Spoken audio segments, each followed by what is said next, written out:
చాలా మంది ఈ మతాల గురించి, కులాల గురించి, దేవుళ్ళ గురించి మాట్లాడుతున్నారు. నేను హిందువుని, దేవుని పూజిస్తాను సార్. కానీ కెరియర్ అంతా పక్కకు పెట్టి మొత్తం దేవుని గురించి అంటే కాదు. ఈ మధ్యకాలంలో చాలా మంది ఏంటంటే యూత్ కూడా జై శ్రీరామ్ అంటేనే హిందూ అయిపోయాడు, లేకపోతే హిందూ కాదు. ఇలాంటివన్నీ చాలా జరుగుతున్నాయి. ఇప్పుడు శ్రీరామనవమి వస్తే మా ఇంటికి జై శ్రీరామ్ అనే జెండా పెట్టాను గేట్కి. అవును సార్, పెడతారు చాలా. నేను తీసి పడేసిన. మా తాత అంటే మా ఫాదర్ కాదు, మా తాత మా ఊళ్ళో ప్రతి సంవత్సరం శ్రీరామనవమి చేస్తుండే. మా తాత అంటే దాదాపు 1982లో చనిపోయినారు. ఆయన 30-40 ఇయర్స్ చేశారంటే 1900 ఇయర్స్ నుంచి 1900 సంవత్సరం అనుకో, 1890 to 1900 ఇయర్స్ మధ్య నుంచి మా తాత మా ఊర్లో శ్రీరామనవమి చేసి అందరికీ భోజనాలు పెట్టేది. ఆయనకి ఎవడు వెళ్ళి జై శ్రీరామ్ జెండా ఇయ్యలే. ఆయన దేవుడి మీద భక్తితో చేసినాడు. షో పుట్టపు ఏమీ లేదు. ఎవ్రీ ఇయర్ ఆయన చేస్తాడు. పానకం మంచుతారు, భోజనాలు పెడతారు. అది ఎవ్రీ ఇయర్ రామాలయంలో అక్కడ గుడిని కూడా మళ్ళీ పెద్ద చేస్తున్నారు. ఇదంతా చేస్తారు. అప్పుడు ఎవడు ఈ బీజేపీ వాళ్ళు, ఆర్ఎస్ వాళ్ళు వచ్చి ఎవడు మాకు శ్రీరామనామం చేయమని చెప్పలేదు. ఎవడు మా ఇంటికి గేటుకి జెండా కట్టమని చెప్పలేదు. మాకు తెలుసు మేమేం చేయాలన్నా, మీరు జెండా ఎందుకు తీసేస్తున్నావు అన్నాడు. మేమేం చేయాలా, నువ్వు ఎవడు చెప్పేది? జై శ్రీరామ్ జెండా పెట్టుకోవాలా వద్దా అని నువ్వు ఎవడు చెప్పేది?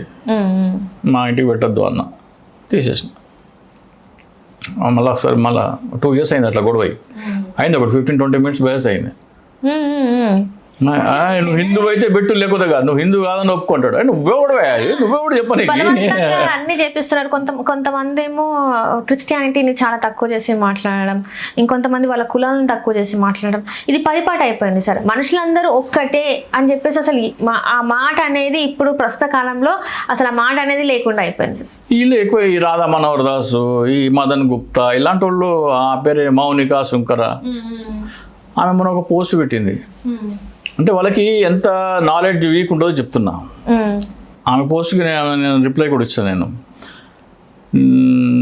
గాంధీజీని వేసే బదులు నెహ్రూనో ఇంకెవరినో అందామె వేసేస్తే ఈ తలకాయ నొప్పి ఉండేది కాదు అని. మౌనిక శుంకర్. నాథూరామ్ గాంధీని వదిలి నెహ్రూని లేపాల్సింది, అప్పుడు బోస్ లేదా పటేల్ ఫస్ట్ PM అయ్యేవారు. ఇది ఈమె పెట్టిన పోస్టు. ఈమెకి నేను ఇచ్చిన సమాధానం కూడా చెప్తాను మీకు. బోస్ గారు 1945లో మరణించారు. పటేల్ గారు 1949లో మరణించారు. ఇక్కడ 1950 అని రాసినా కానీ 1940లోనే నన్ను మరణించారు. ఎలా PM అయ్యేవారు? ఇక తర్వాత చాలా రాశాను. వీళ్ళు number 1 దేశద్రోహ party. Bharatiya Janata party స్వాతంత్ర పోరాటాన్ని అణిచివేయమని బ్రిటిష్ రాణికి లేఖ రాసిన శ్యామాప్రసాద్ ముఖర్జీకి స్థాపించిన పార్టీ. మా RSS ఆఫీసు మీద జాతీయ జెండా ఎగరవేయము అని చెప్పే పార్టీ. ఈ రోజు కూడా ఎగరవేయడానికి 2000లో పెద్ద గొడవ అయ్యి అది ఎక్స్పోజ్ అయిపోతే అందరూ ఇక ఇది చేస్తున్నారని అప్పటి నుంచి వేయటం మొదలుపెట్టినారు. అంటే ఇష్టంగా వాళ్ళు జాతీయ జెండాని తిరస్కరించినారు కదా. మువ్వనే జెండాలను మేము చేయట్లేదు, కాషాయ జెండాని మేము ఆమోదిస్తున్నామని 1951లో రాజ్యాంగం రాసినప్పుడు దాన్ని వ్యతిరేకించినారు. ఈ జెండాని అడాప్ట్ చేసుకున్నప్పుడు దాన్ని తీవ్రంగా వ్యతిరేకించినారు. మన జెండాలోనే ఉంటుంది అంటే గ్రీన్, వైట్, ఆరెంజ్ ఎందుకు ఉంటాయి అనేది మనకి ఉంది, అందులోనే ఉంది. అందరు కలిసిమెలిసి ఉండాలి అని చెప్పేసి. కానీ అశోక చక్రాన్ని కూడా వ్యతిరేకిస్తారు వాళ్ళు. అదేంటి? సో అందుకని ఏంటంటే ఆ మౌనిక శుంకర అట్లాంటి వాళ్ళు ఉండబట్టే మన దేశం ఇట్లా నాశనం వీళ్ళకు. అంటే కొత్త ఒక రాజ్యాంగం. నువ్వు ఇప్పుడు నువ్వు డేట్ ఆఫ్ బర్త్ ఎప్పుడో నాకు తెలియదు కానీ 2014లో ఇట్లా స్కూల్లో ఉన్నావా నువ్వు? అప్పుడు ఎవరన్నా గోమూత్రం తాగడం చూసినావా నువ్వు? అంటే శుద్ధి కోసం ఇంట్లో చల్లడం చూసినాను కానీ తాగడం గోమూత్రము ఆవు దాన్ని ప్రేరేపిస్తున్నారు మూత్రం పోసేందుకు. అది మొదలు పెట్టంగానే తల కింద కూర్చొని స్నానం చేస్తున్నారు, డైరెక్ట్ పట్టుకొని తాగుతున్నారు. మనం పాలు వస్తాయి కదా, ఆవు నుంచి పాలు పిండుతాం కదా, దాన్ని ఏం చేస్తాం మనము?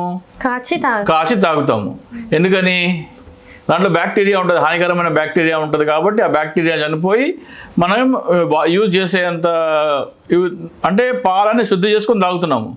యూరిన్ డైరెక్ట్ తాగుతుండ్రు వీళ్ళు. ఇది అంటే మోడీ ప్రభుత్వం వచ్చిన తర్వాత దేశము ఎంత రాతి యుగంలోకి పోతుందో నేను చెప్తున్నా. సైంటిఫిక్ గా కూడా కొన్ని అంటే చెప్పింది ఏంటంటే గోమూత్రం తాగితే కొన్ని రోగాలకి నివారణ అన్నట్టు కూడా మనకి సోషల్ మీడియాలో కనిపిస్తూ ఉంటాయి కదా. గోమూత్రం అంత పవిత్రమైతే ఆవు దూడని తాగుతుంది కదమ్మా, పాలు తాగే బదులు మూత్రం తాగుతుంది కదా, అది కూడా దానికి ఉన్న కామన్ సెన్స్ వీళ్ళకి లేదు. ఉమ్. దాంట్లో చాలా బ్యాక్టీరియా, హానికరమైన బ్యాక్టీరియా ఉంటుంది. ఏ ప్రాణి అయినా సరే హానికరమైనది బయటకు వదిలేస్తుంది, అవసరం లేనిది బయటకు వదిలేస్తుంది. ఉమ్. అది వీళ్ళు తాగుతున్నారంటే వీళ్ళ కామన్ సెన్స్ ఎంత ఉందో చూడు. సో మొత్తానికి అయితే అసలు రాష్ట్రంలో అంటే మతం నిర్మూలమైతేనే కులం నిర్మూలమవుతుంది. ముందు మతాన్ని నిర్మూలించాలంటారు. సార్ చూడాలి సార్ మరి ఏం జరుగుతుంది, మీరు అనుకున్నట్టు జరుగుతుందా లేకపోతే ఏంటి? మేమైతే చూడం, కానీ కనీసం మీరు మీ జనరేషన్ తర్వాత జనరేషన్ అయినా మీరైనా చూడండి. నమస్తే.